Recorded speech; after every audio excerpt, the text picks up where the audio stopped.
persone con cui collaboriamo, che abbiamo fatto il prodotto, oppure potrebbero essere alcuni collaboratori che hanno una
Roberto Pugliese, Pizzotti.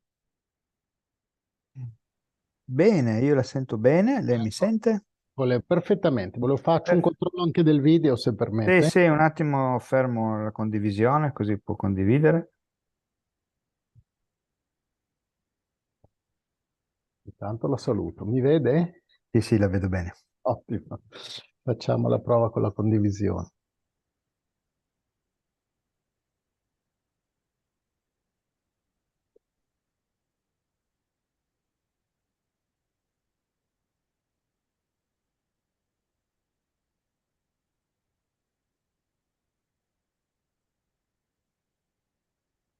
Dovrebbe essere condiviso.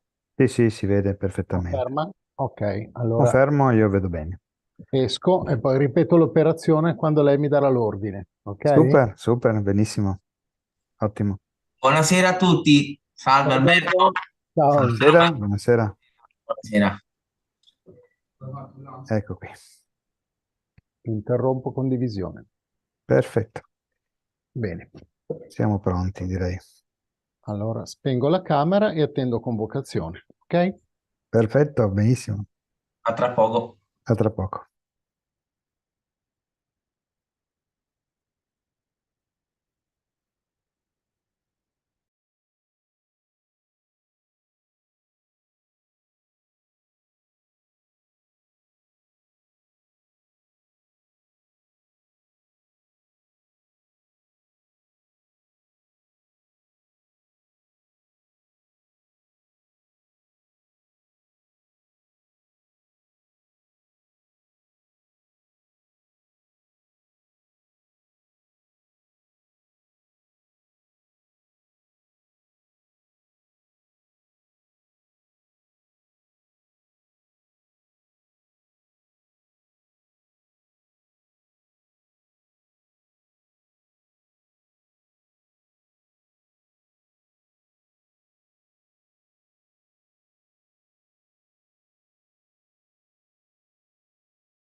Allora, buonasera a tutti. Sono le 18. Abbiamo grosso modo una dozzina di partecipanti collegati su Zoom e altrettanti su YouTube. Aspettiamo. Allora, buonasera a tutti. Mamma mia, un attimo solo. Sono le 18. Abbiamo... Perfetto. Ecco qui. Allora direi che aspettiamo ancora un minutino per vedere se si connette ancora qualcuno e poi possiamo iniziare. Mi sentite? Bene? Forte e chiaro. Perfetto, perfetto.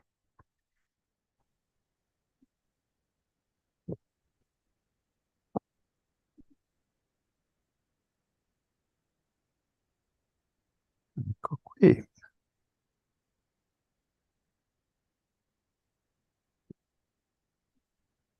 Proprio direi un minutino così.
Ecco qui.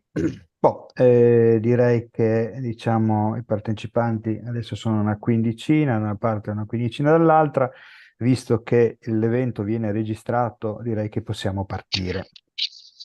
Ok, allora intanto ringrazio tutti i partecipanti, in particolare il professore Izzotti. Come sapete, questa è una conferenza, una videoconferenza che è stata richiesta a gran voce da diversi visitatori del sito glioblastoma.it. Il programma è molto semplice, io dirò qualcosa sull'organizzazione di volontariato, poi passerò subito la parola al professor Alberto Izzotti e alla fine ci sarà la consueta sessione di domande e risposte. Dunque, iniziamo subito, quindi che dire, io per quelli che non conoscono l'organizzazione di volontariato, glioblastoma.it è nata, diciamo, diciamo, l'idea diciamo, sviluppare un sito web per dare informazioni sul glioblastoma è nata nel 2019. Purtroppo, diciamo, io ho perso il figliolo di 20 anni nel 2018 e quando, diciamo, mi sono ripreso, supportato anche dai miei familiari, insomma, ho deciso un po' di trasformare questa cosa, provare a trasformare questa cosa in qualcosa di positivo. Allora, Emanuele se n'è andato in soli 8 mesi, aveva un glioblastoma, diciamo, non metilato, Nel 2019, purtroppo, diciamo, io... Ok, scusate, ho sentito un'interferenza. E ho, che dire, è nato il sito e il sito pian pianino è cresciuto, il sito dà informazioni, insomma, sul sito trovate delle storie di altri pazienti che hanno affrontato e in alcuni casi anche vinto la battaglia con il glioblastoma e fornisce informazioni e novità sulla ricerca ogni 2 mesi, no? Viene pubblicata, vengono pubblicate le novità sulla ricerca. Poi diciamo abbiamo la possibilità anche, per fortuna, di sviluppare e offrire qualche servizio. E niente, cerchiamo di pubblicare qualcosa di, diciamo, di utile ai pazienti di glioblastoma e ai loro caregiver. Il sito adesso ha più di 300.000 visitatori unici, la proporzione è sempre quella, 2/3 dall'Italia. E niente, che dire, ultime novità. Abbiamo sviluppato questa nuova versione di Gliobot, che è un chatbot che trovate sull'iconetta in basso a destra. È connesso in tempo reale con il database delle sperimentazioni cliniche e quindi ci dà informazioni sui centri specializzati in Italia e sulle sperimentazioni cliniche attive, e poi, diciamo, fornisce tutte le informazioni che potete trovare nel sito in un'interfaccia conversazionale. È basato su tecnologie molto avanzate, su quella che si chiama intelligenza artificiale generativa, e in particolare, che dire, l'intelligenza artificiale generativa è quella che trovate sul famosissimo ChatGPT, ad esempio. Detto questo, abbiamo lanciato qualche mese fa il progetto Glioblastoma Navigator con l'idea di fornire dei servizi utili sia ai pazienti che ai ricercatori. Dopo qualche mese di utilizzo abbiamo fatto un sondaggio per capire come potevamo migliorarlo e adesso stiamo sviluppando la nuova versione. Un altro sistema che abbiamo sviluppato si chiama RMN.ai, insomma risonanza magnetica nucleare. E cosa fa? Fa una segmentazione automatica delle risonanze magnetiche, evidenziando, distinguendo tra, diciamo, lesione, quindi tumore, enhancement dovuto a edema o altre cose, e tessuto sano. Questo, diciamo, è in fase di sperimentazione presso diversi ospedali, e speriamo di arrivare a farlo diventare qualcosa che è utile e può essere utilizzato dai vari pazienti e anche ovviamente dagli ospedali. Al momento diciamo che fa una segmentazione perfetta e qualche volta anche migliore di quella dei radiologi nell'80% dei casi, e nel 20% dei casi, diciamo, è peggio del radiologo. Comunque, diciamo, è un grande, diciamo, è un sistema che può essere potenzialmente molto utile. Ecco, direi che io ho finito la mia parte, passerei subito la parola al professor Izzotti, quindi interrompo la condivisione. Vi ricordo, dopo l'intervento del professor Izzotti ci sarà la consueta sessione di domande e risposte dove chiunque potrà fare delle domande, insomma. Raccoglieremo anche domande sul canale YouTube, per cui quelli che hanno scritto qualcosa su YouTube cercheremo di portare le domande e diciamo, inviarle al professor Izzotti, in modo che tutti abbiano la possibilità di interagire. Ecco, professor Izzotti, intanto la ringrazio infinitamente per aver accettato di fare questa presentazione e niente, io mi muto e quindi lascio a lei la parola, insomma. Ecco Izzotti, mi vedete Pugliese? Mi dia un feedback per favore.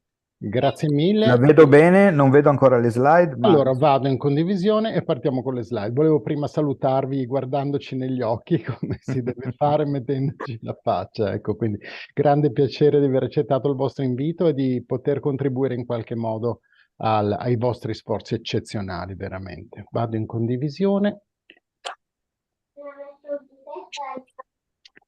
Chiedo sempre a Pugliese se c'è efficacia nella sì, visione sì, della presentazione. è Perfetto. visualizzato, può andare avanti. Benissimo, grazie mille.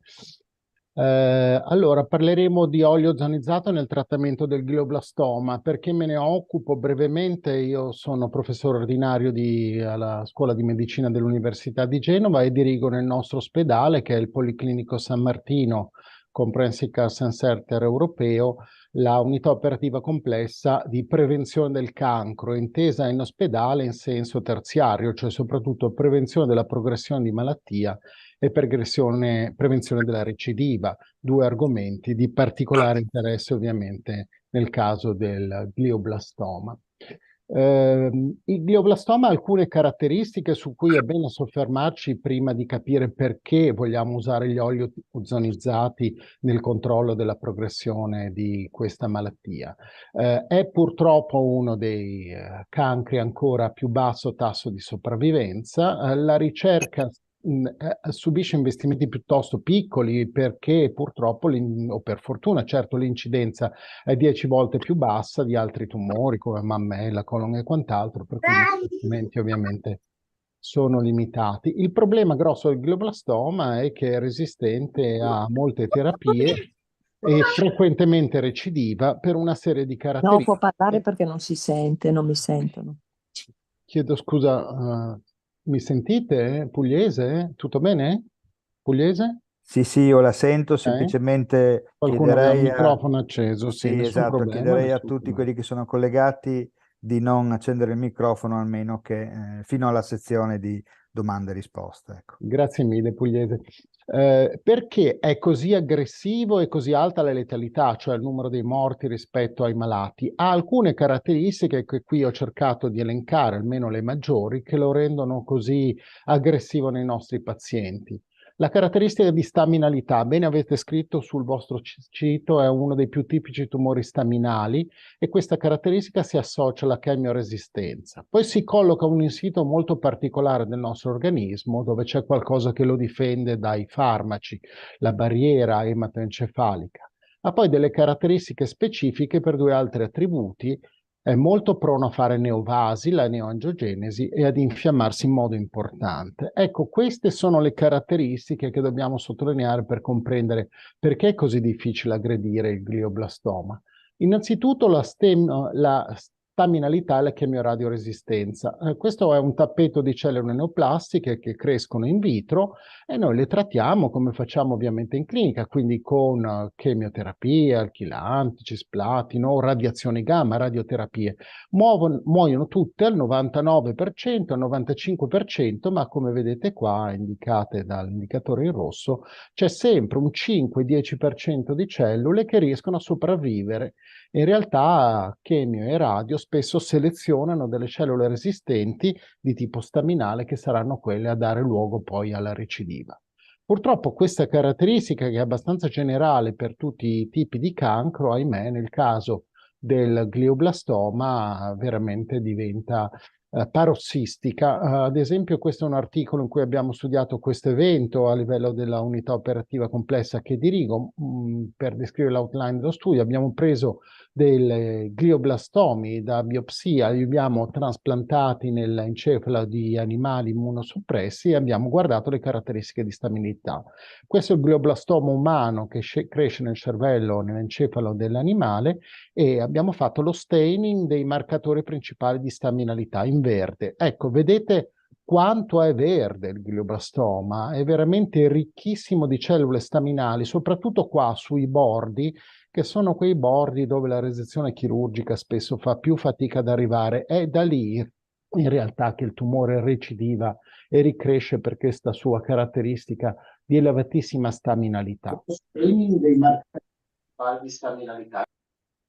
Queste cellule staminali sono ciò che dà origine al cancro e spiega questo anche perché spesso i pazienti sono così giovani. Le cellule staminali derivano dagli astrociti, che è una componente proliferativa del nostro sistema nervoso centrale.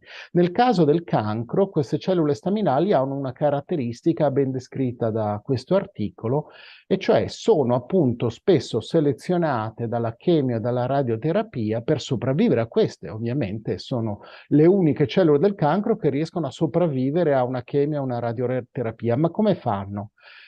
Questo lo fanno grazie a un pool intracellulare di antiossidanti molto potenti, antiossidanti, cioè una serie di molecole che le difendono dall'ossidazione indotta o dai chemioterapici o direttamente dalla radioterapia. Le cellule staminali sono ricchissime di antiossidanti, tanto che, come vedete nel pannello in basso a destra, sono proprio le difese antiossidanti che rendono una cellula staminale quiescente, quindi sta ferma, non si moltiplica e per questo non è sensibile alla chemioterapia e alla radioterapia, è carica di antiossidanti che la difendono dall'effetto citotossico e poi al cessare della chemio e della radio comincia di nuovo a moltiplicarsi perché ormai è sopravvissuta. Certo, se noi riuscissimo a depletare questo pool di antiossidanti che difende la cellula staminale neoplastica del glioblastoma e invertire la situazione, cioè eliminare gli antiossidanti e in realtà abbondare con l'ossidazione, le cosiddette reactive oxygen species, la cellula staminale non sarebbe più viva, cioè andrebbe incontro appunto alla morte, perché sopravvive solo grazie alle difese antiossidanti. Queste difese antiossidanti le abbiamo studiate abbondantemente anche nel caso del glioblastoma. Una delle più tipiche è quella correlata alla presenza di glutatione ridotto all'interno della cellula chemioresistente, radioresistente del glioblastoma. Il glutatione ridotto si coniuga sostanzialmente con la molecola alchilante e la neutralizza per poi estruderla all'esterno tramite questa multidrug resistant protein, un vero e proprio estrusore di chemioterapici che rende la cellula del glioblastoma così resistente. Vedete quanto è ricca in verde di queste molecole che la difendono purtroppo la cellula del glioblastoma. Quindi gli antiossidanti intracellulari hanno un ruolo fondamentale. Certo, se ci sono tanti antiossidanti, il glutatione si mantiene allo stato ridotto e quindi la cellula staminale facilmente diventa chemioradioresistente. Se invece riusciamo a ossidare a livello intracellulare, allora il glutatione non può più mantenersi allo stato ridotto, ma viene ossidato e quindi la cellula neoplastica non può più difendersi dalla chemio e dalla radioterapia. Questo lo abbiamo dimostrato specificatamente proprio anche nei farmaci di interesse per la chemioterapia del glioblastoma, con particolare riferimento all'enitrosurela e agli agenti alchilanti, temozolomide appunto, in primis. Quindi è grazie al pool di antiossidanti che il glioblastoma riesce a diventare chemioresistente all'enitrosurea e alla timozolamide. Questo ha fatto pensare fin da molti anni, questa è la prima ipotesi che c'è stata su Nature, è possibile sviluppare una terapia anticancro ossidativa, cioè in grado di depletare gli antiossidanti e cambiare questo stato ossidoriduttivo intracellulare nella cellula neoplastica, rendendola così sensibile ai chemioterapici e rendendo più improbabile la recidiva. Qui ci stiamo lavorando noi come gruppo di ricerca da 8 anni, l'idea come vedete ha circa 14 anni e gli oli ozonizzati hanno effettivamente rappresentato una svolta importante in questo senso e vedremo tra poco quale. Quindi la prima caratteristica che rende il glioblastoma così aggressivo è la staminalità con altissimi livelli di antiossidanti. La seconda caratteristica è questa blood-brain barrier. La barriera ematoencefalica, questa informazione pittorica, fa vedere il concetto, cioè in realtà è qualcosa che non fa passare quasi nulla se non le cose che servono all'encefalo, e cioè in particolare le molecole molto piccole, in particolare il glucosio di cui l'encefalo è avido, o le sostanze molto lipofile, essendo ovviamente l'encefalo ricchissimo dei lipidi per la sua tipica costituzione cellulare. Ecco, il resto non passa, dove il resto ovviamente nel caso di un paziente con glioblastoma è rappresentato dai farmaci.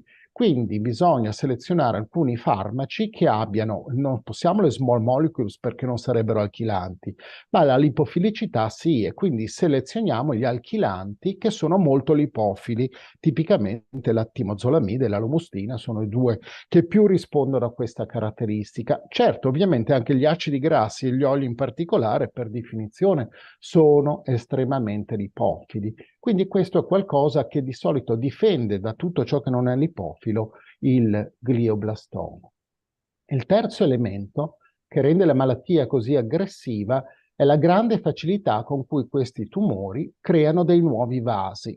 L'encefalo ha delle richieste di ossigeno veramente impressionanti, soprattutto considerando il suo volume d'organo e le sue richieste metaboliche. Ha tantissimo bisogno di ossigeno. Se non ce l'ha, se lo procura facendo dei neovasi. È esattamente quello che accade nel glioblastoma.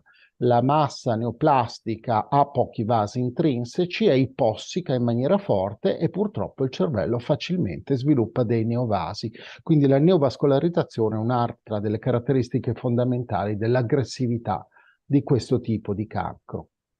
Quarto, in ultimo, quindi sempre per elencare perché il tumore è così aggressivo e difficile da curare, l'infiammazione. L'encefalo, come abbiamo dimostrato in questo lavoro, è una situazione compartimentale in cui la reazione immunitaria infiammatoria è velocissima, bisogna difendere questo tessuto che è così delicato. E quindi molto presto, quando c'è un insulto chimico, fisico o neoplastico, nel caso del glioblastoma, c'è un accorrere tumultuoso di macrofagi e monociti, e cioè si scatena un'infiammazione molto importante che accompagna il cancro, ed è purtroppo sempre presente, ad esempio, la presenza di edema più o meno cospicuo che deriva appunto da questa infiammazione così importante. L'infiammazione è estremamente sfavorevole dal punto di vista prognostico, soprattutto, ve lo riassumo, per la presenza di questi macrofagi proinfiammatori che inibiscono le cellule del sistema immunitario che dovrebbero uccidere le cellule neoplastiche. Scoperte nel 1984 al piano di sotto del laboratorio che io di Alessandro Moretta, i natural killer, i linfociti natural killer, quelli che vanno a uccidere le cellule neoplastiche, ma sono inibiti dall'infiammazione, dai macrofagi associati all'infiammazione. Pertanto, avere un tessuto gliomatoso, glioblastomatoso molto infiammato è ciò che impedisce ai natural killer, al sistema immunitario, di andare a uccidere, quindi rimuovere le cellule neoplastiche.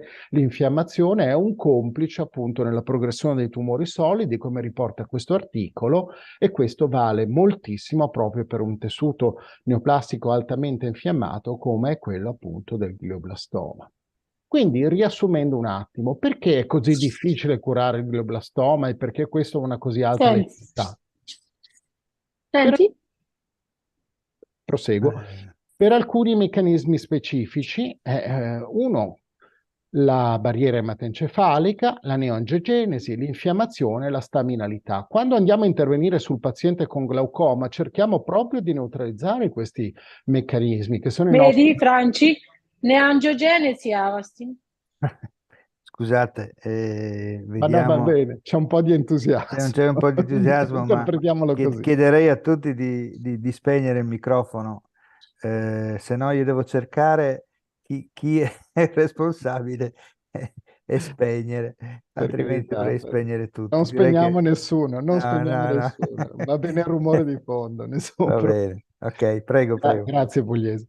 Dicevo, quando facciamo terapia nel paziente, noi in realtà targetiamo proprio i meccanismi che vi ho elencato. Cosa andiamo a fare? Cerchiamo di uccidere le cellule con degli agenti chimici alchilanti, le cellule si moltiplicano e quindi si rompe il DNA e l'alchilazione determinerà la rottura del DNA e morte della cellula, o direttamente, stesso meccanismo clastogenico, con una radiazione gamma.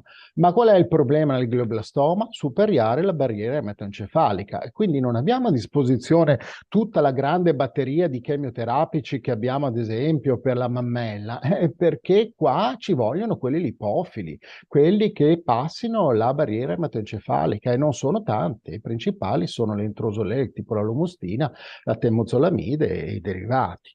La radiazione gamma ovviamente passa anche lei la barriera ematoencefalica per sua natura, essendo ovviamente un centraggio diretto all'interno del tessuto neoplastico. E poi andiamo a targettare gli altri meccanismi. Uno dei più noti targettabili è proprio la neoangiogenesi che accompagna la crescita del glioblastoma, e oggi ovviamente i PDTI, i protocolli terapeutici, prevedono proprio la presenza di fattori anti-vascular endothelial growth factor, cioè fattori che fanno crescere i vasi. I più noti sono ovviamente la Vastatin o più recentemente il ranibizumab e gli altri. E poi il terzo elemento terapeutico che spesso accompagna il trattamento del paziente affetto da glioblastoma è l'antinfiammatorio. L'antinfiammatorio ci vuole perché c'è una infiammazione spiccata e c'è un edema. Cosa si usa di solito? Il cortisone a varie dosi, però ha degli effetti collaterali non trascurabili per quanto riguarda la progressione di malattia, uno è l'iperglicemia, fornisce in realtà con la sua iperglicemia glucosio alla cellula neoplastica che ne è particolarmente avida, e l'altro è l'immunosoppressione, cioè sopprime quei natural killer che in realtà dovrebbero fare pulizia in questo tessuto. È che questi sono i meccanismi che targetiamo. Perché mi interessano gli oli ozonizzati nel trattamento complementare del glioblastoma?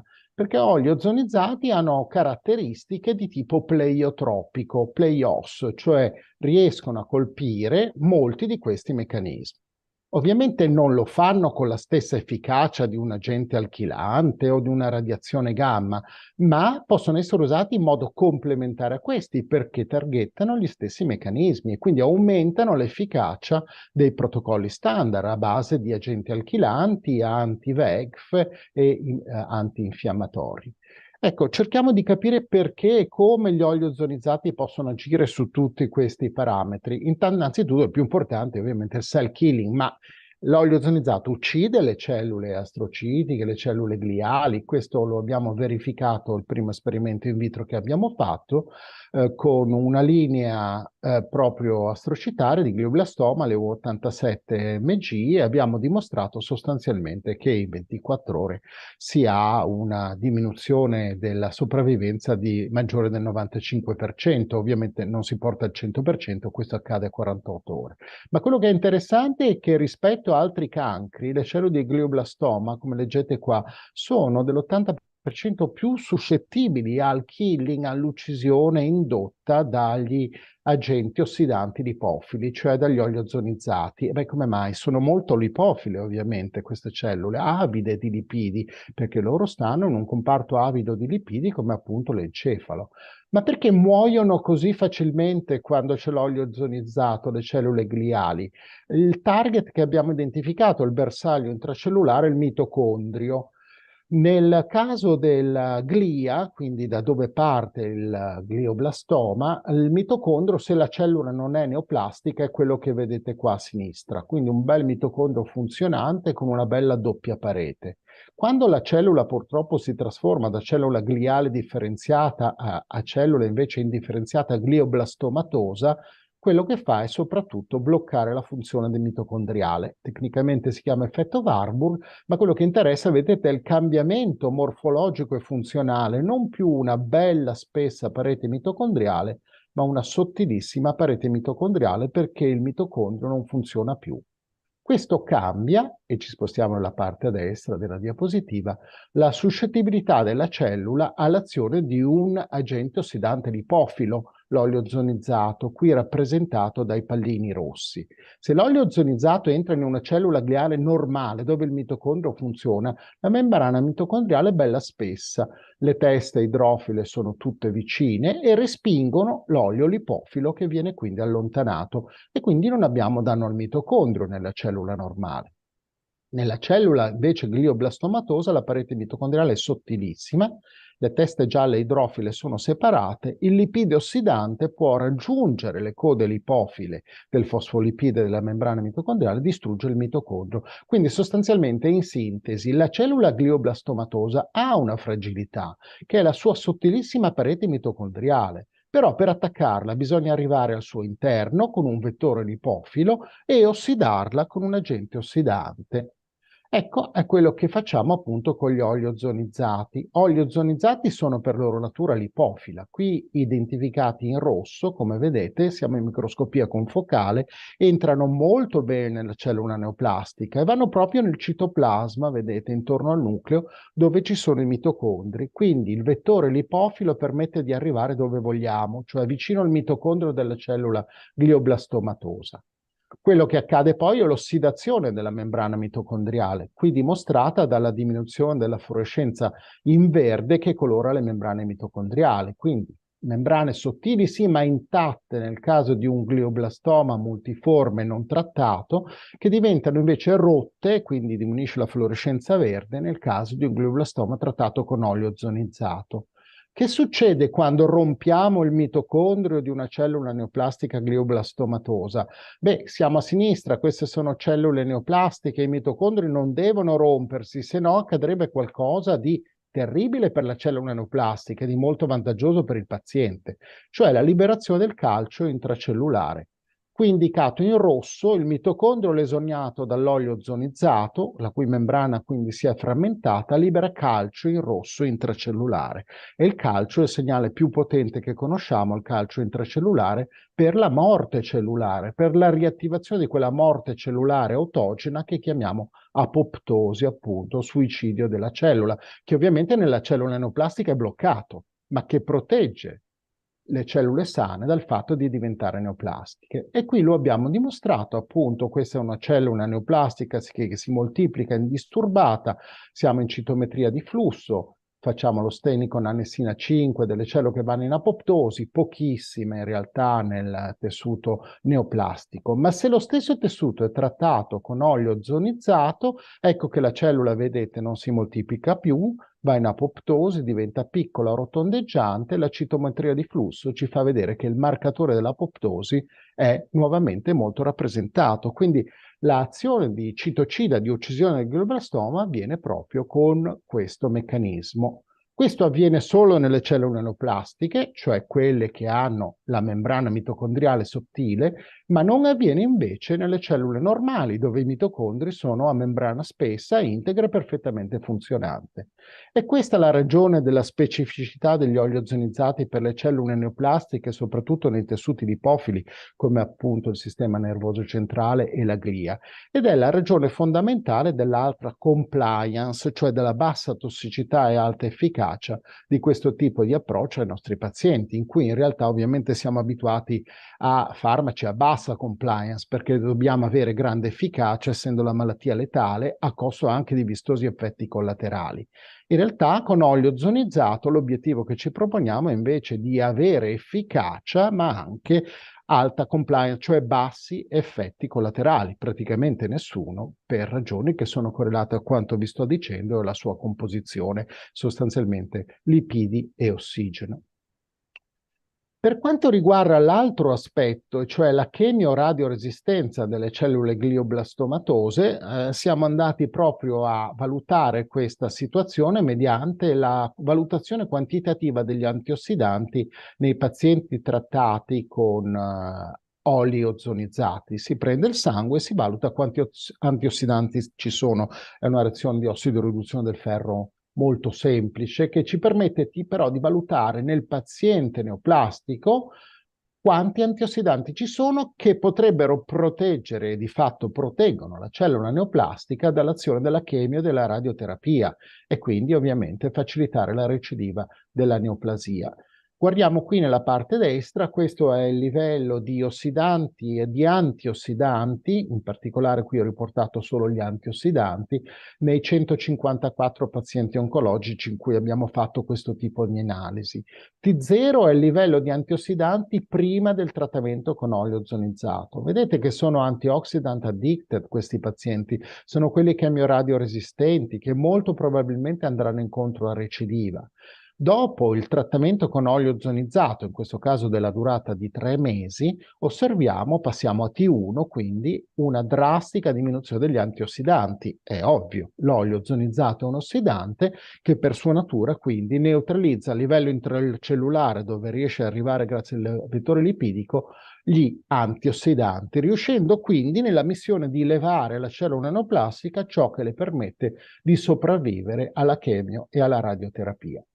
Questo apre ovviamente la grossa discussione che c'è stata in questi anni sullo stato ossido-riduttivo nel glioblastoma e quella che è la conoscenza attuale appunto è riportata non solo da me ma a livello divulgativo, qui cito Fondazione Veronesi, attenzione agli antiossidanti soprattutto se assunti in quantità eccessiva come integrazione perché per i meccanismi che vi sto dicendo non hanno un riconosciuto effetto favorevole in clinica, e qui ho riassunto sostanzialmente le evidenze cliniche sulla effetti detrimentali sull'outcome clinico di supplementazione con beta-carotene, vitamina E o N-acetilcisteina sulla progressione di cancro quando siamo ovviamente nel paziente. Quindi olio ozonizzato è in grado di uccidere le cellule del glioblastoma in modo selettivo, di rimuovere in esse gli antiossidanti che le proteggono dalla chemia e dalla radioterapia, ma agisce anche sui due altri meccanismi prediletti dal glioblastoma per progredire e dare la recidiva, cioè la neoangiogenesi e l'infiammazione. Vi ho detto che nell'encefalo è molto facile, quando c'è un glioblastoma, che si formino dei neovasi. Ma perché? Qual è il meccanismo che fa formare i neovasi in un glioblastoma in progressione? È l'attivazione di un gene che si chiama Hypoxia Inducible Factor 1, gene inducibile dalla ipossia, cioè sostanzialmente al tumore manca l'ossigeno. Ha bisogno di glucosio e ossigeno, ha bisogno soprattutto di nuovi vasi e quindi attiva questo Hypoxia Inducible Factor. Hypoxia Inducible Factor agisce, qui c'è la traslocazione nel caso della bassa pressione parziale di ossigeno, sui trasportatori di glucosio, l'attivazione della glicolisi anaerobica, quindi aumenta il consumo di glucosio, e questo è il grosso capitolo della rimozione del glucosio del paziente affetto da glioblastoma, e poi soprattutto attiva i vascular endothelial growth factor, cioè la neoangiogenesi, e quindi vengono promossi nuovi vasi. Olio ozonizzato è olio ozonizzato. Ozono è uno stato allotropico dell'ossigeno, quindi è in grado di portare tramite il suo carrier lipidico ossigeno nei tessuti ipossici, ovviamente nel caso specifico anche nel glioblastoma.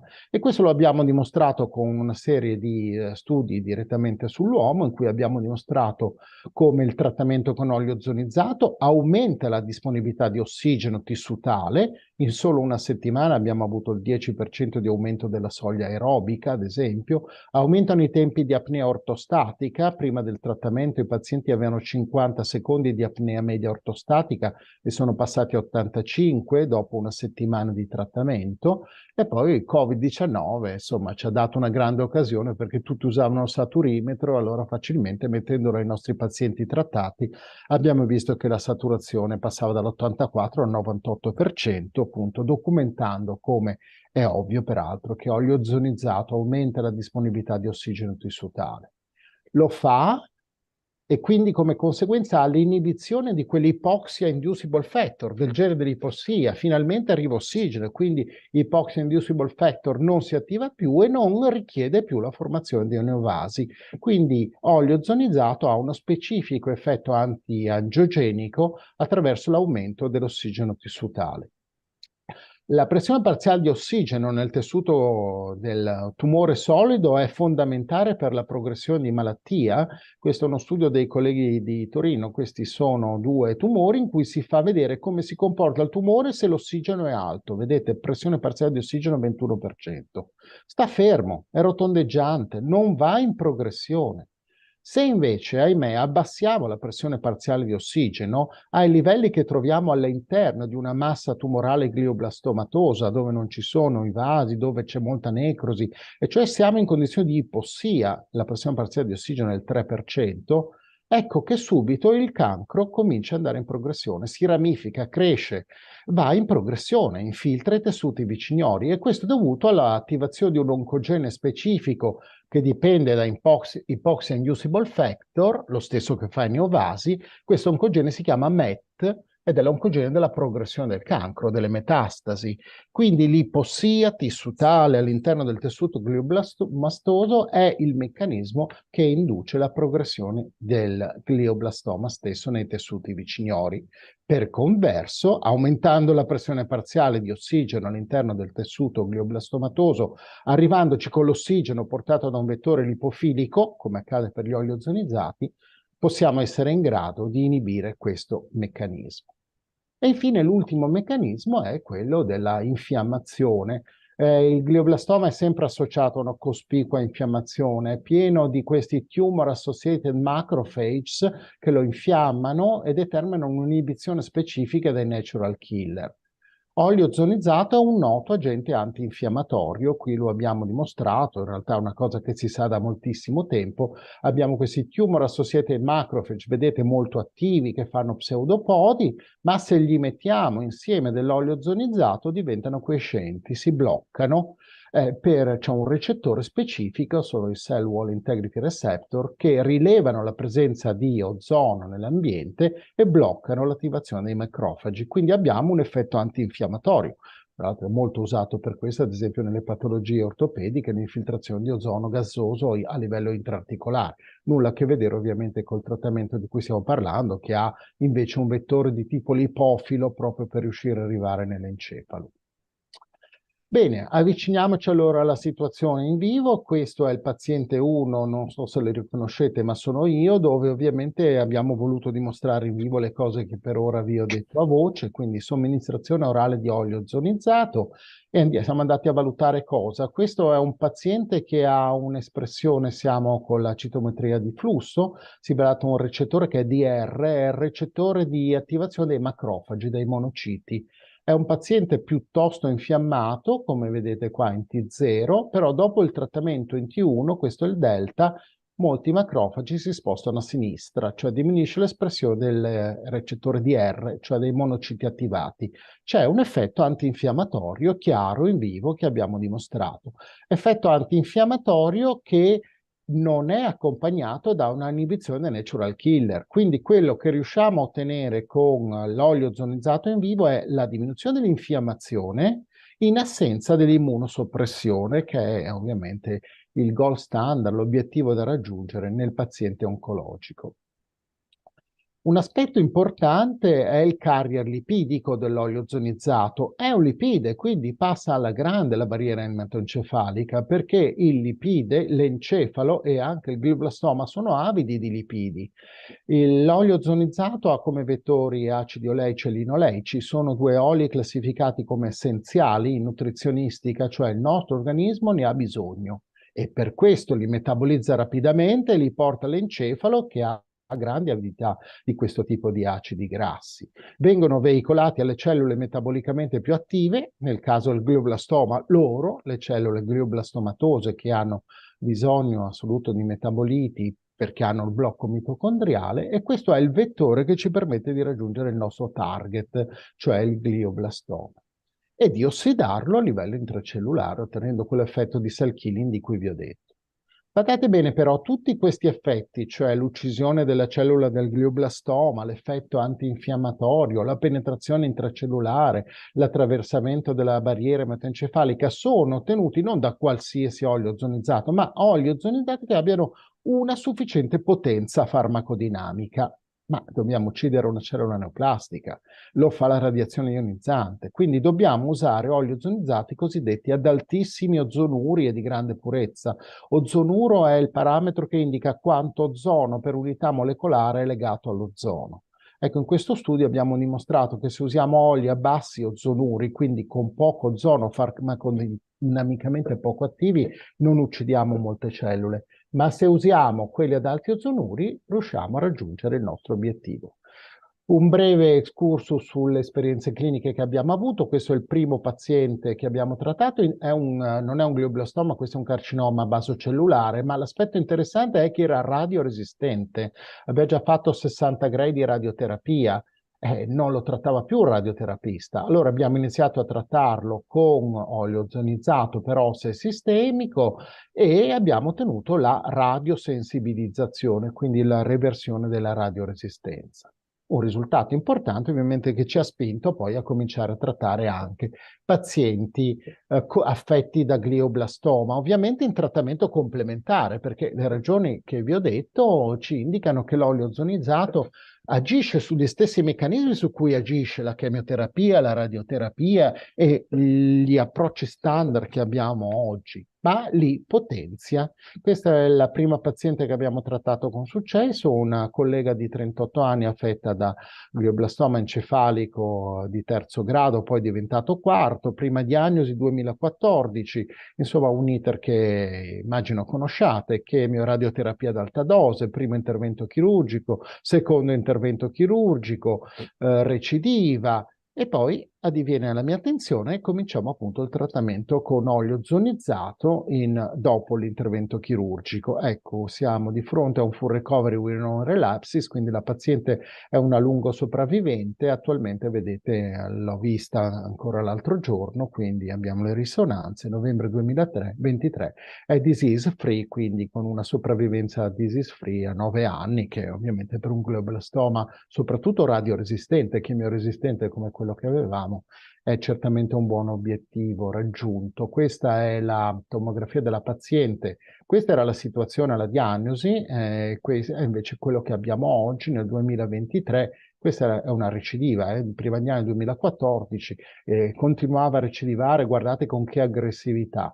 Trattata con olio ozonizzato, abbiamo avuto appunto un'assenza della recidivazione e poi vedete il referto TAC, non si apprezzano modificazioni, non aree parenchimali di patologica impregnazione, non aree di diffusività. Vedete come il refertatore, quasi incredulo, insomma, ha ribadito molte volte questi concetti, che sono quelli ovviamente che abbiamo trovato in altri nostri pazienti, come vedete qua sotto. Riassumendo l'esperienza clinica con gli oli ozonizzati, quindi è un'esperienza, gli studi, come vi ho detto, li portiamo avanti da 8 anni ed è ormai 3 anni, 4 quasi, che trattiamo pazienti affetti da cancro con questo tipo di presidio. Abbiamo trattato diversi cancri, senza dubbio quelli che a me interessano di più sono proprio i glioblastomi, e quindi nonostante che abbiano una casistica più ridotta perché l'incidenza è minore, finora abbiamo una raccolta casi di 59 pazienti trattati,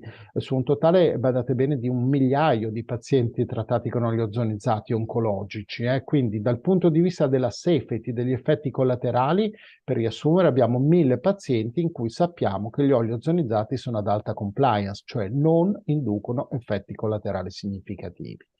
Per quanto riguarda il glioblastoma, qual è la valutazione di efficacia? Ecco, tutto questo che vi dico è pubblicato, quindi chi ha piacere di approfondirlo può andare a leggersi questo articolo, dove ciò che vi sto accennando è presente nella sua interezza. L'articolo è pubblicato appunto su Cancers e cita efficacia degli oli ozonizzati nella prevenzione delle recidive del cancro. Ha avuto così successo questo articolo che l'editore di una rivista decisamente prestigiosa mi ha chiesto proprio di fare una special issue sull'argomento, cioè sui farmaci ossidativi nella prevenzione della progressione delle recidive del cancro. Qual è l'outcome clinico che abbiamo ottenuto finora? Lo vedete qua, e quindi mi muovo verso le conclusioni.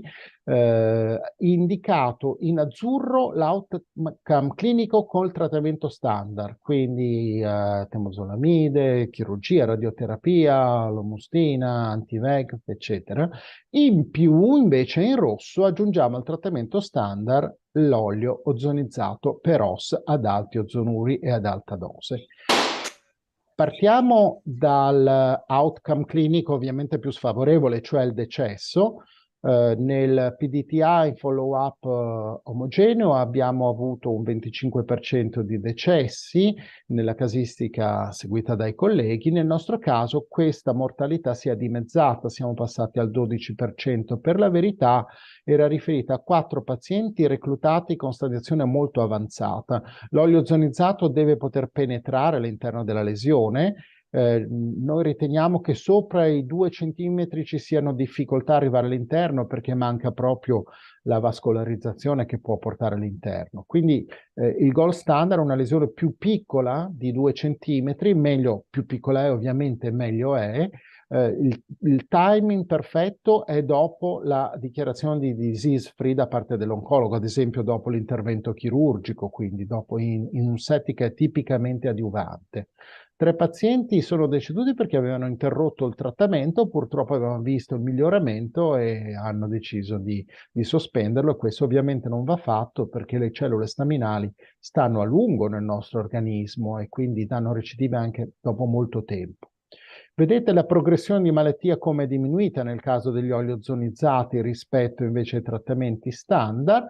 Stable disease, la situazione, avevamo dei numeri troppo piccoli sostanzialmente, ma non ci sono grosse differenze. Dove abbiamo delle grosse differenze è il downstaging, cioè la riduzione della massa neoplastica del glioblastoma, che abbiamo osservato solo nel 12% dei pazienti in PDTA, ma nel 35%, quindi 3 volte di più dei pazienti trattati con PDTA e olio ozonizzato.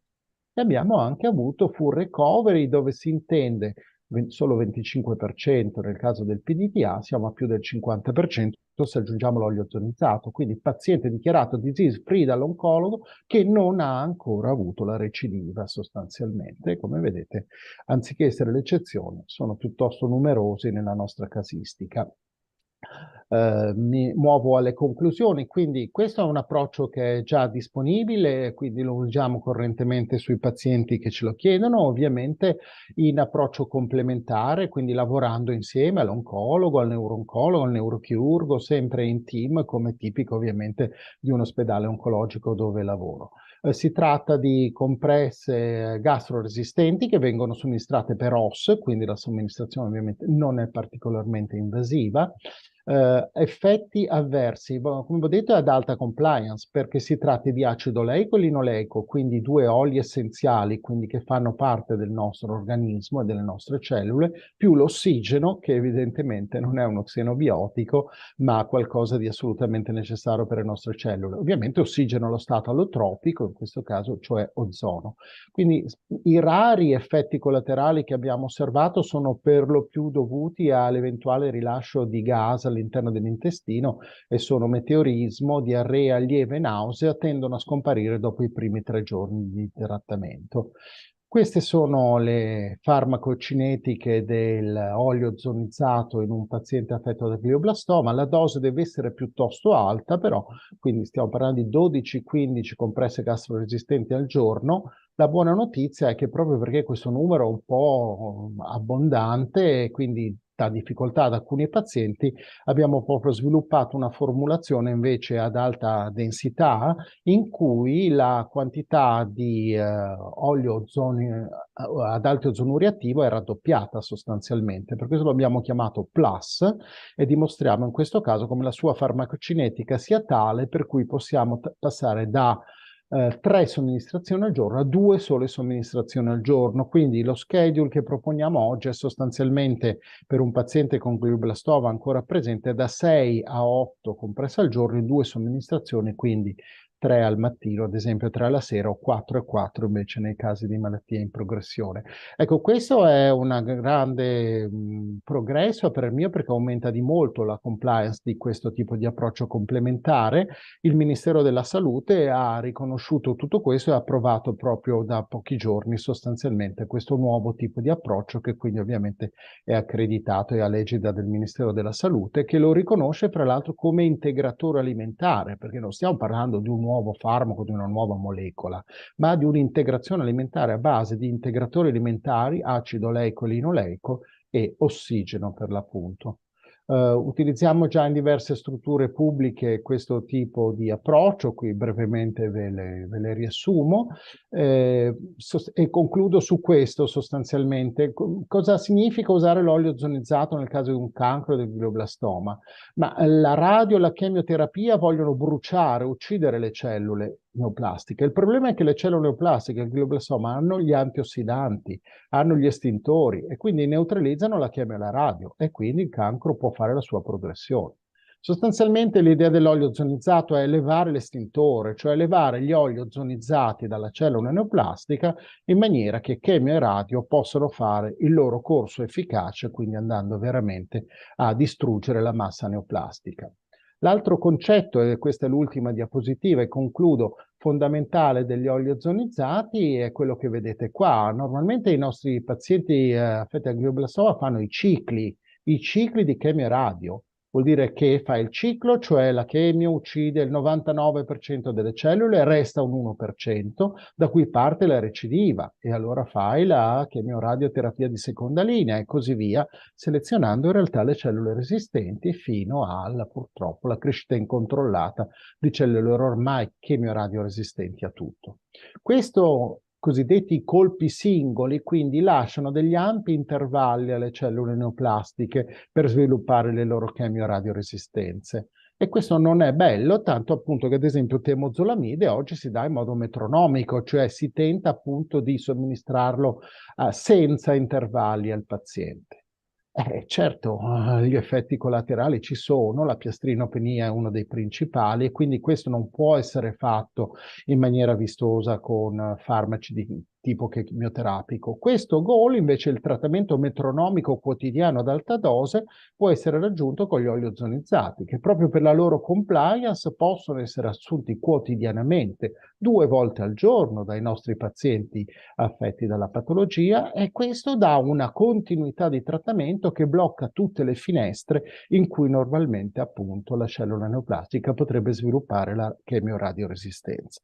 Per queste ragioni che vi ho esposto brevemente, ritengo che la possibilità di utilizzare oli ozonizzati come trattamento complementare sia un interessante passo avanti per i pazienti affetti da questo tipo di malattia. Ovviamente io resto a completa disposizione per chiunque avesse maggiori informazioni su questo, sempre ovviamente in collaborazione con tutti i colleghi che vi seguono. Grazie mille per l'attenzione e allora interrompo la condivisione e rispondo alle vostre domande se ci sono. Ecco qui. Allora, io ho ricevuto un po' di domande che adesso, come dire, via chat, sia su YouTube che qui, che adesso le giro. Una domanda in particolare è relativa a capire meglio se ci sono state delle sperimentazioni cliniche, no? Sul glioblastoma in particolare, e di che fase sono, no? Sì, Quindi... possiamo rispondere rapidamente, quindi la fase 1 è certamente già stata fatta e potremmo dire che è stata fatta su 1000 pazienti, perché in fase 1 valutiamo la tossicità e quindi possiamo includere anche gli altri tipi di cancro. Fase 2 si fa efficacia su piccoli gruppi di pazienti, possiamo dire che è stata fatta avendo valutato 59 pazienti. Quello che manca è il fase 3, cioè manca uno studio randomizzato clinico che andrebbe fatto ovviamente in modo multicentrico. Ovviamente questo richiede energie organizzative che stiamo cercando in tutti i modi di raccogliere ed è assolutamente il passo successivo che noi vorremmo fare. Ecco, una cosa che mi viene chiesta è, ok, è stata fatta la sperimentazione di fase 2 e quindi diciamo questa si è conclusa, è stata fatta una sperimentazione regolare, ma non è stata inserita nel database delle sperimentazioni cliniche, quindi nel clinical trial database o cose di questo genere. Come Cioè ho è stata detto, fatta una sperimentazione ufficiale cioè, di fase 2 ed è stata fatta una pubblicazione oppure no? certamente sì, la pubblicazione l'ho indicata, si tratta di Cancers, quindi chi ha piacere se la va a leggere. Si tratta di cose fatte ovviamente con l'autorizzazione del Ministero della Salute, ci mancherebbe ancora, lavoro in un IRCS oncologico. Un trial clinico non è stato fatto perché ci vorrebbe randomizzato e speriamo di farlo presto, ma l'altra ragione fondamentale è che non siamo di fronte a un nuovo farmaco, a una nuova molecola, a una nuova associazione di molecole, ma a un integratore alimentare. Quindi di fatto era un borderline con uno studio osservazionale in cui i nostri pazienti facevano integrazione alimentare dal punto di vista classificativo per il Ministero della Salute, perché di fatto assumevano solo oli ozonizzati per ossa. Ecco. Questa è Ho la capito, ragione per cui ho siamo in capito. questa fase clinica. Una seconda domanda che viene fatta e intanto approfitto per ringraziarla per la chiarezza, insomma, la presentazione è stata veramente chiara. Le dicevo, qual è in questo momento, diciamo, il paziente deve acquistare questo olio ozonizzato? Mi sa dire qualcosa dei costi, giusto? Per avere il quadro completo, insomma. Con piacere, a me piace essere pragmatico, perché tanto si tratta di un integratore alimentare, quindi così lo ha classificato il Ministero, che vuol dire fascia C. Quindi purtroppo attualmente l'onere è a carico del paziente. Speriamo in futuro magari di avere l'alimento a fini medico-speciali in maniera da chiedere la rimborsabilità. Oggi allo stato attuale non è così. I costi di un mese di terapia si aggirano tra i 100 e i 200 euro, per darvi un'idea. Io ovviamente non mi occupo di aspetti commerciali, ma una delle ragioni per cui ho sposato questo progetto è proprio il basso costo delle molecole. Si tratta in realtà di acido oleico e linoleico addizionati di ossigeno. ossigeno. Ovviamente devono essere addizionati in un modo tecnicamente molto particolare, se no non riusciremo a raggiungere i 1200 ozonuri. Ma la materia prima non è una molecola, un monoclonale. Noi abbiamo confezioni di farmaci anticancro che costano da 5, 8.000, 15.000 Certo, a singola certo, confezione. certo. Qui stiamo Certo. parlando di Di costi cose molto... che hanno dei costi ragionevoli. Senta, Monica Lorenzon fa questa domanda: è possibile utilizzare olio ozonizzato in neoplasia astrocitaria diffusa di alto grado di tipo pediatrico H3 IDH wild type grado 4 in ragazza di 14 anni? La risposta è, nella mia esperienza, certamente sì. Abbiamo avuto una casistica pediatrica che non è marginale, perché ora stiamo trattando ad esempio 2 bambini con una tipologia di questo tipo. Fra l'altro erano dei plurichemio radioresistenti, cioè l'oncologo aveva detto portatevela a casa, insomma. Ho sentito il papà l'altro giorno e veramente ci sono stati dei miglioramenti importanti. Quindi la mia posizione ovviamente è dare a questa tipologia di pazienti tutte le opzioni disponibili, e gli oli ozonizzati rientrano tra questi, ovviamente purché prive di effetti collaterali che ne peggiorano la qualità della vita, e questo attributo è tipico appunto degli oli ozonizzati. Quindi nella mia esperienza la risposta è sì. Bene, la signora tra l'altro ha fatto 12, la ragazza, insomma, la figlia, insomma, ha una diagnosi di giugno 2022, ha fatto radio combinata con temodale, 12 cicli, è ancora presente la neoplasia diffusa e ora la sta integrando con la CBD. E chiedeva ovviamente se ci sono Io, siccome non posso in questa sede rispondere a tutti perché Sì, il tempo sì. è limitato, ovviamente diamo la mia email, io sono professore universitario all'Università di Genova, Sì, sì. dirigo un'unità operativa complessa al Policlinico San Martino, chi ha piacere mi manda un'email perché io lavoro per il pubblico e quindi Certo, dipendo certo. dal pubblico, e ovviamente la mia utenza è chiunque abbia piacere di avere informazioni. Il metodo è una mail, evidentemente. Perfetto, perfetto. info@11.it. Comunque le do una buona notizia, la videoconferenza qui è attiva fino alle 19:30, quindi eventualmente Non abbiamo so se è qualche... una buona notizia. È una buona notizia, ecco. Io ci sono, io ci Sì, sono. sì, allora. E poi un'altra domanda, ce ne sono veramente tante, insomma. Allora, se si inizia, è di Roberta, se si inizia durante il glioblastoma di nuova diagnosi, per quanto tempo deve essere assunto? E poi può causare dipendenza? Dipendenza certamente no, perché acido oleico e ossigeno, 2 sostanze che sono necessarie all'organismo e non danno dipendenza. Per quanto tempo deve essere assunto? Beh, intanto il goal è andare in paziente disease free, senza malattia. Quindi ovviamente finché c'è traccia di malattia deve essere assunto alla maggior dose possibile. Ecco, vogliamo eradicare questo cancro.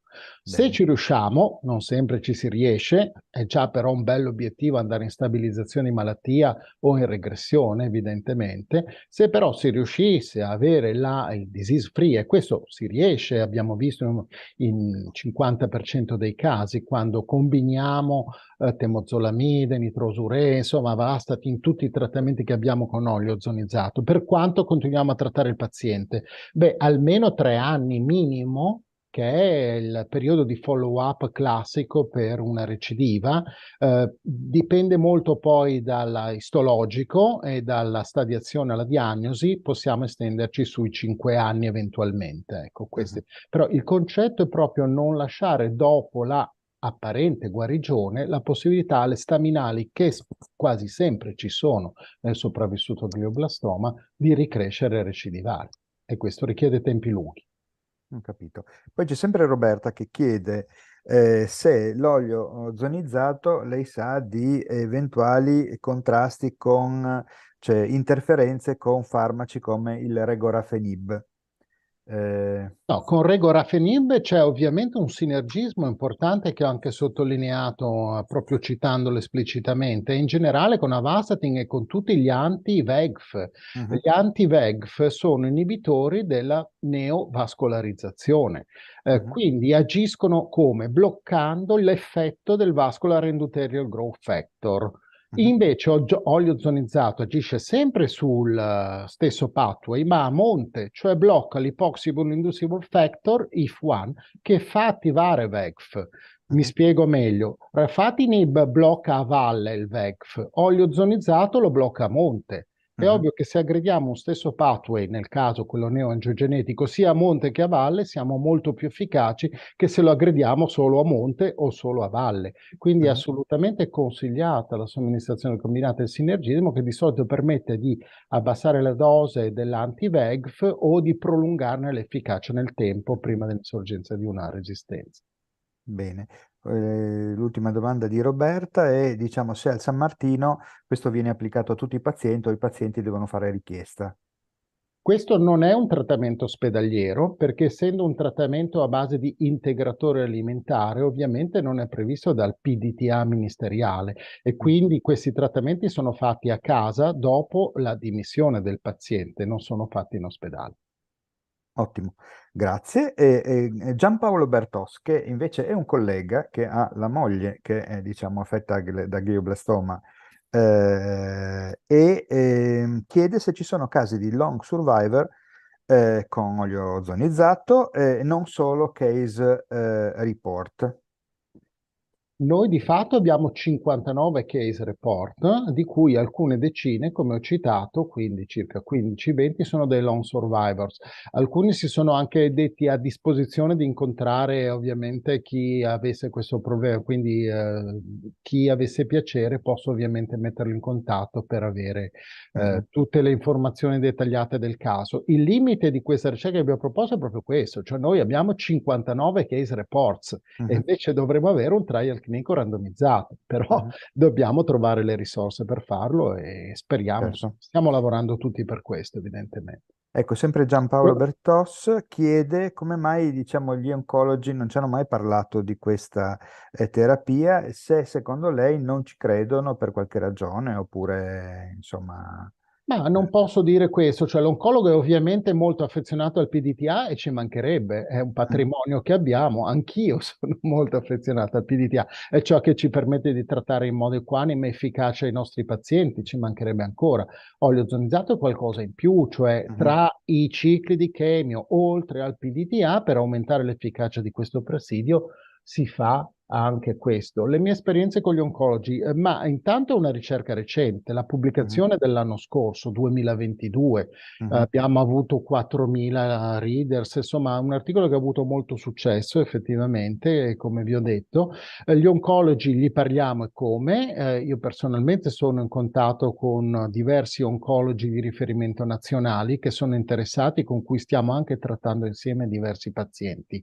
Ovviamente finché non c'è il trial clinico, io non posso andare dall'oncologo e dire associa al Certo, PDTA, chiaro, ecco, chiaro. dire qual è la situazione e aiutare i pazienti. Un'altra domanda è, lei ha parlato di uso solo nella recidiva, no? Per prevenire la recidiva, ma può essere usato anche in nuova diagnosi?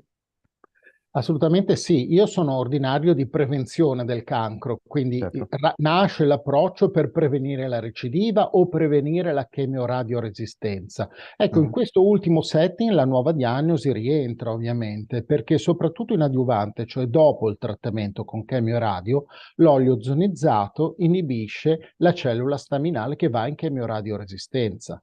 Quindi in prima linea certamente può essere utilizzato, anzi diminuisce la probabilità ovviamente di avere una chemioradioresistenza e quindi una seconda linea.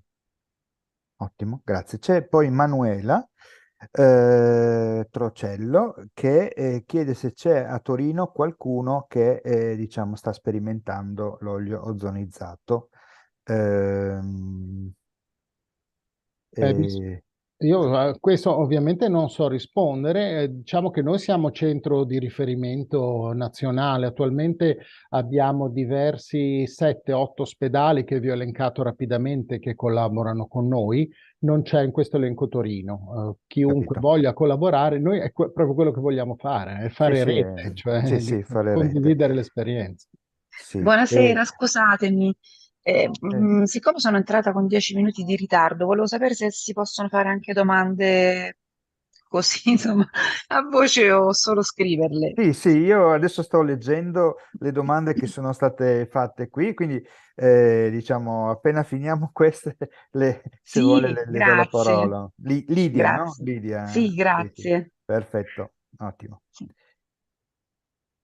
Ok, allora, poi mi chiedono se lei sa di effetti, diciamo, di interferenze con i farmaci antiepilettici, oppure di interferenze con melatonina e CBD. Sì, allora le interferenze con i farmaci citati non esistono perché di solito c'è sinergismo, soprattutto con cannabinoidi, si tratta di anche quelle molecole lipofile. Tuttavia, quello che bisogna evitare è la copresenza di farmaci e agenti ossidanti olio ozonizzato nello stomaco e nell'intestino, perché sennò potrebbe accadere che l'olio ozonizzato ossidi il farmaco e quindi lo neutralizza.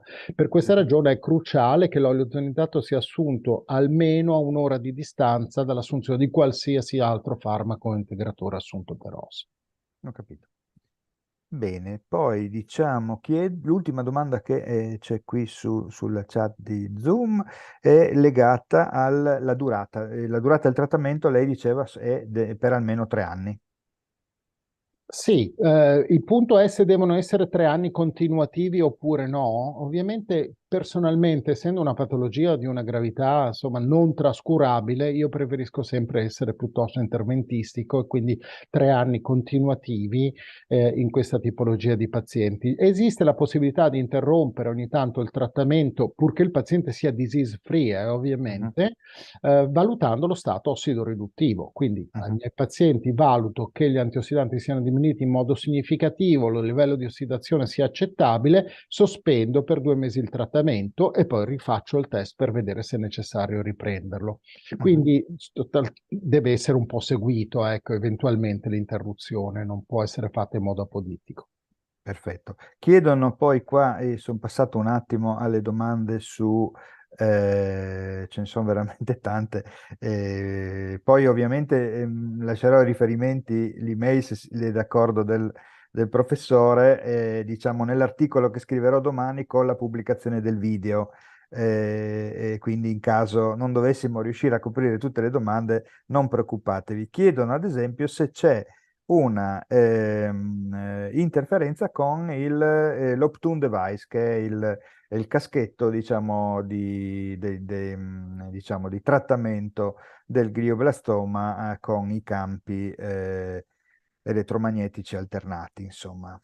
Sì, sulle domande io non è che scappo, se poi volete fare una sessione in cui facciamo solo domande, è mio dovere essere presente. Mm. È un po' il discorso, i campi elettromagnetici e la termoterapia sono sinergici con olio ozonizzato in quanto facilitano la rottura del legame ozonurico.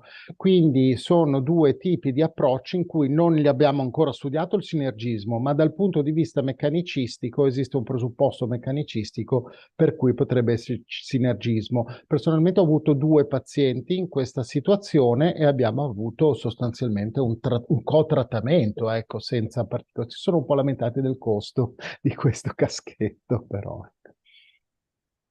Ok, poi c'è un'altra domanda. Sì, sostanzialmente c'è un signore che diciamo, le ha scritto un'email.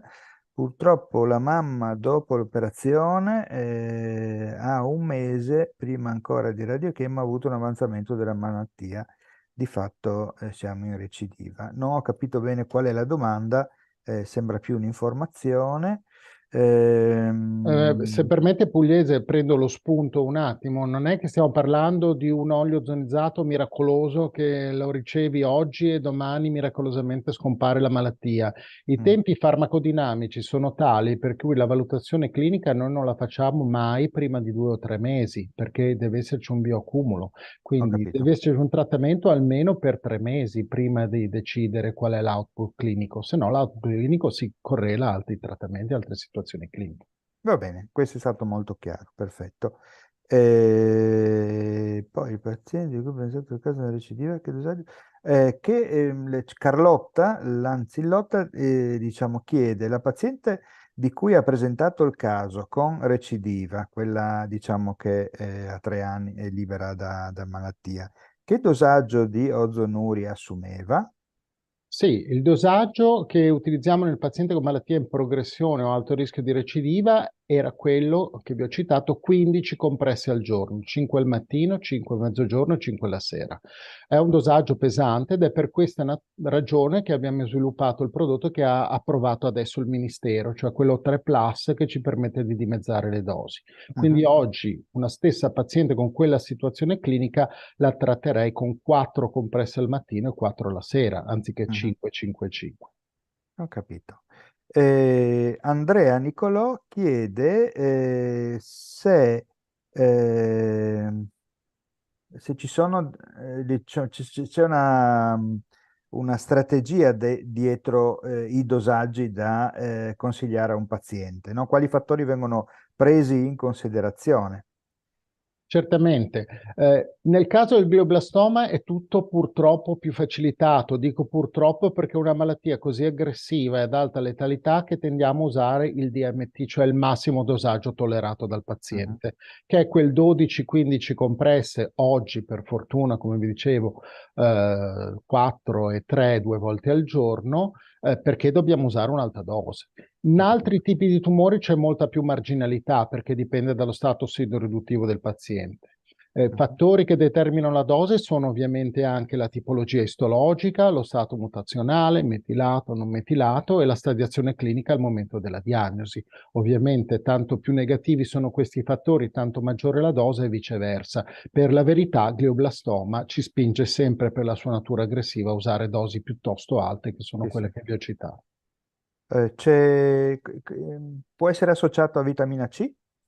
Questo è un problema perché ovviamente la vitamina C è un noto antiossidante, quindi certamente non con la supplementazione orale di vitamina C, cioè devi prendere una decisione terapeutica o ossidi o antiossidi. Se fai le due cose insieme non ottieni Che nessun annullano. risultato. Come ho citato, vitamina C è usata con molta discrezionalità oggi però nel paziente oncologico perché ha un bioaccumulo epatico che non permette di avere effetti a valle.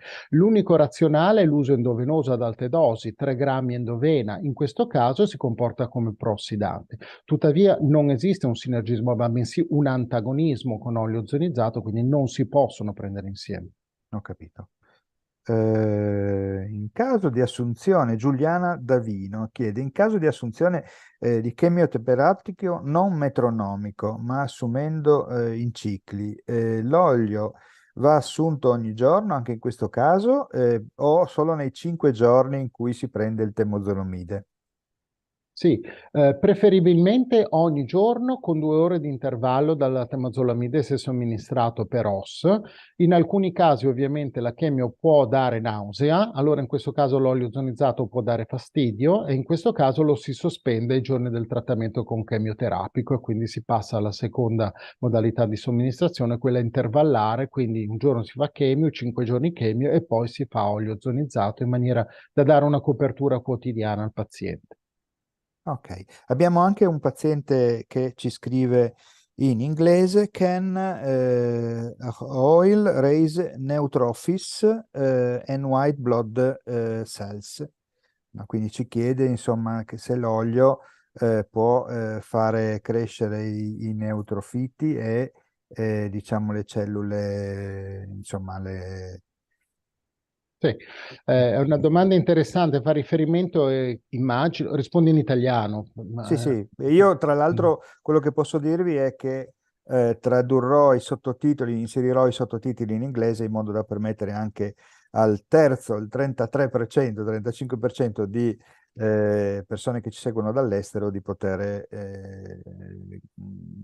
ascoltare, seguire la conferenza. Insomma. Ovviamente l'articolo è in inglese e le diapositive le ho fatte in inglese Sì, proprio sì, per questo. ho notato, insomma, Ok. certamente. Sì, questa domanda fa riferimento a un effetto collaterale tipico della chemio, ovviamente, che è la soppressione midollare, quindi la leucopenia, la piastrinopenia e l'anemia da chemioradioterapia.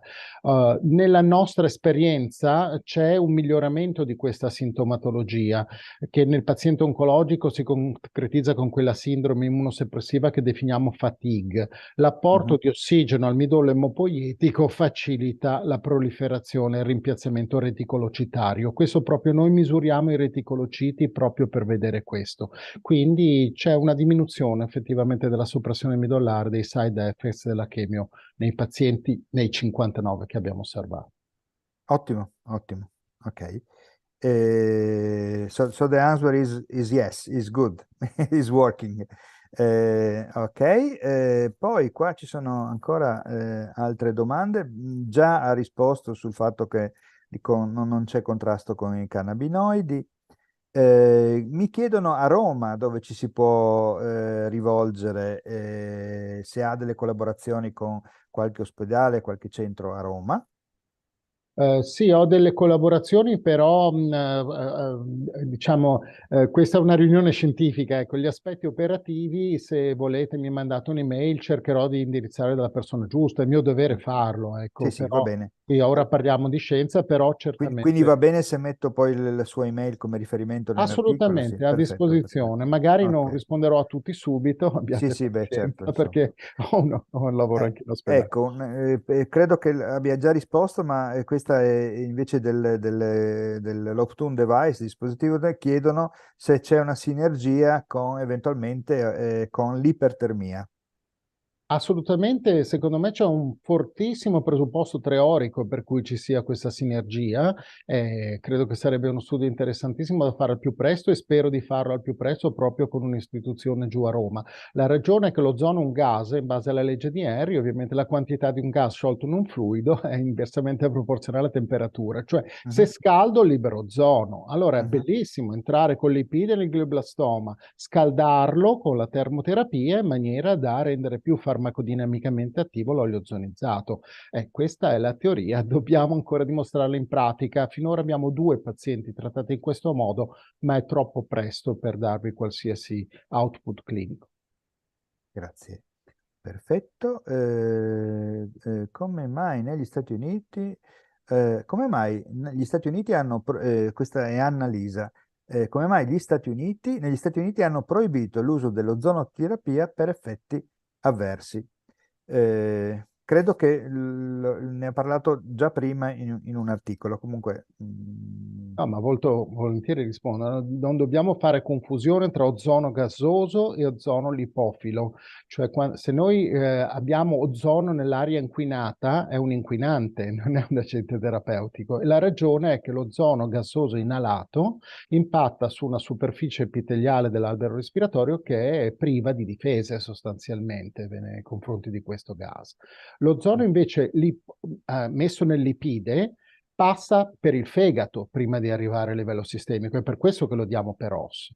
Quindi il Mhm. fegato è il più grosso organo in grado di detossificare qualsiasi cosa, quindi la tossicità dell'ozono per os è impossibile. Il nostro fegato detossifica milligrammi di sostanze cancerogene al giorno, ecco. Quindi Mhm. quando arriva lo coniuga in lipoproteine e lo veicola. Quindi attenzione a questa confusione, ovviamente, che è possibile, ma non stiamo parlando della stessa cosa quando parliamo di lipidi ozonizzati assunti per os e invece di inalazione di gas.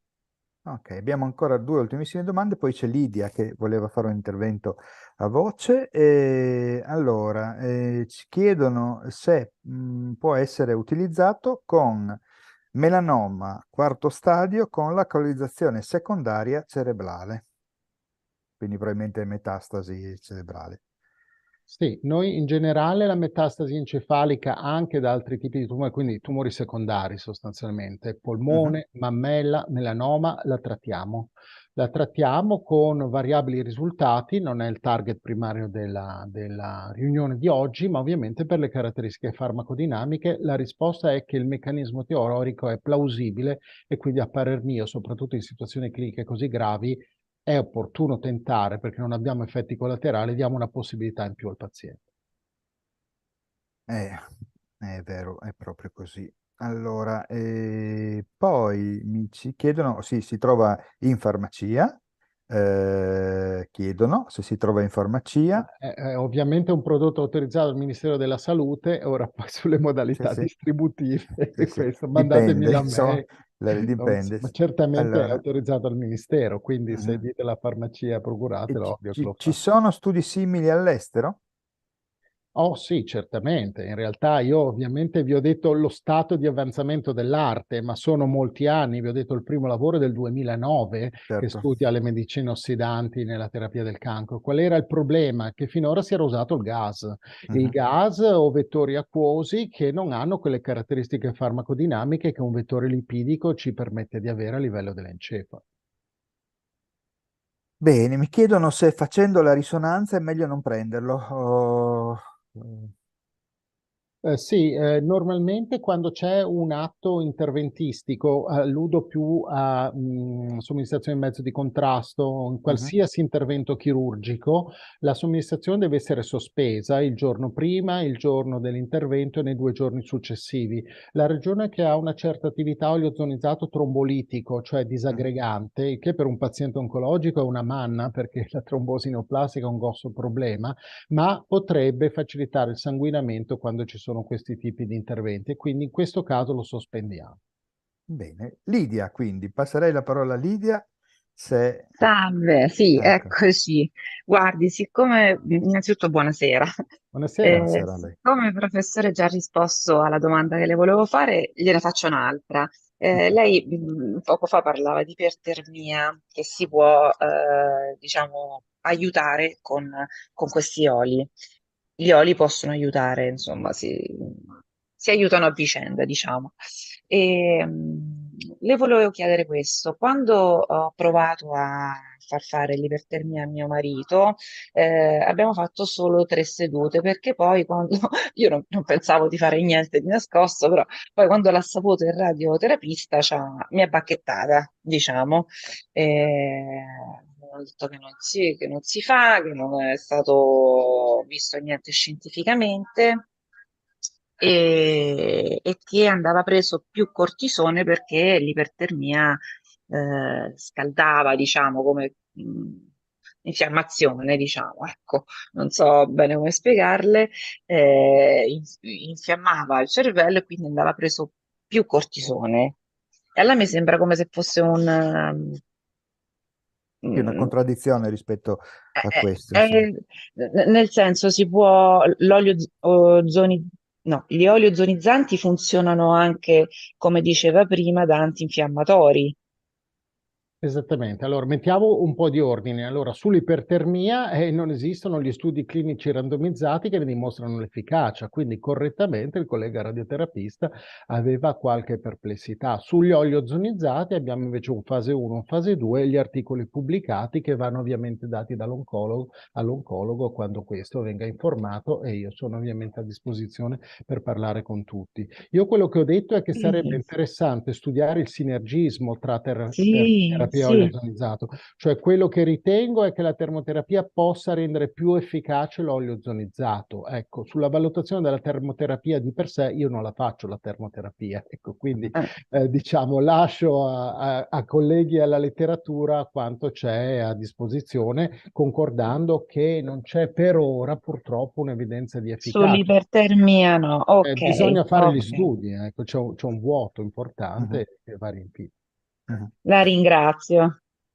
Bene, c'è ancora un'ultima domanda qui, diciamo, nel caso di assenza di malattia da 5 anni, ha senso usare l'olio ozonizzato?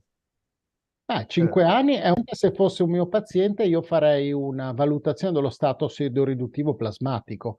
C'è un Mhm, test che è quello che vi ho fatto vedere in cui vediamo che sia abbastanza ossidato. Ecco, io vorrei tenerlo comunque ossidato un paziente anche a 5 anni se ha avuto una storia clinica di questo tipo. Ovviamente dipende molto anche da che patologia aveva. Se era un astrocitoma di basso grado, allora direi, vabbè, respiriamo. Se mhm. invece era un glioblastoma di quarto grado non ventilato, insomma, la situazione è diversa. Bene, allora c'è ancora una domanda, poi direi che basta perché altrimenti ci cade la connessione Devi fare una e domanda. Un secondo solo. Allora, se possibile, assunzione di cibi contenenti antiossidante che se si assumono cibi con antiossidante, questi contrastano l'effetto di oli. Sì, c'è tutto Sì. il discorso che non abbiamo tempo veramente di affrontare della nutrizione del paziente con glioblastoma. Molto brevemente, è un'alimentazione che deve prevedere l'abolizione dei glucidi semplici e la limitazione degli antiossidanti ad alta dose. Tutto quello che abbiamo detto sugli antiossidanti fa riferimento all'integrazione, non al Certo. fatto di mangiare frutta e verdura. C'è Certo, qualche certo. frutto che ha talmente tanti ossidanti che è quasi un integratore. Il Certo. kiwi, per esempio, ecco, in questo Sì, sì. caso sì, un po' più d'attenzione. C'è Franco allora, Franco l'ultimo, veramente perché poi ci chiude la connessione, quindi è un peccato, insomma. Casomai lascerò i riferimenti del professore. No, io sono già in contatto col dottor Rizzotti. Il dottor Rizzotti mi conosce già telefonicamente perché la mia compagna sono già quasi 3 mesi che sta facendo la terapia dell'olio ozonizzato. Poiché prima si parlava della risonanza e degli effetti collaterali che si possono avere prendendo l'olio ozonizzato, proprio domani lei dovrà fare una risonanza, quindi stasera deve sospendere la terapia o può continuarla normalmente. Io quando dicevo sospendere facevo riferimento a atti chirurgici che rendono possibile sanguinamento. La risonanza ovviamente non rientra tra questi, quindi può certamente continuare. No? No, poiché prima si parlava specificatamente di risonanza, ecco, Sì. mi sono un attimo preoccupato di chiederglielo, perché proprio Certo. dottore deve Ha fare fatto benissimo, così abbiamo chiarito.